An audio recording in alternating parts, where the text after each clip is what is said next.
મંડે motivation. એક નાનકડા પ્રસંગ સાથે એકવાર એક બ્રિટિશ ઓફિસર સ્વામી વિવેકાનંદનું અપમાન કરવા માંગતો હતો. એણે બહુ બધા પુસ્તકોની થપ્પી રાખીને સૌથી નીચે ભગવદ્ ગીતાનું પુસ્તક રાખ્યું. સ્વામીજીને એને બતાવીને કહ્યું, જુઓ, હું આટલા બધા પુસ્તકોનું વાંચન કરું છું. એણે સ્વામીજીને કહ્યું, કેવું બધા પુસ્તકો બરાબર ગોઠવ્યા છે ને?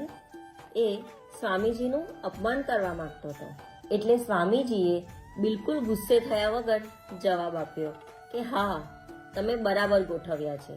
ભગવદ્ ગીતાનું પુસ્તક નીચે રાખ્યું છે બિલકુલ બરાબર છે, કારણ કે તમે ભગવદ્ ગીતાને બિલકુલ હલાવશો તો ઉપરના બધા પુસ્તકો પડી જશે. ભગવદ્ ગીતા જ બધાનો આધાર છે. તમને આ પ્રસંગમાંથી શું શીખવા મળ્યું એ કમેન્ટ જરૂર કરજો.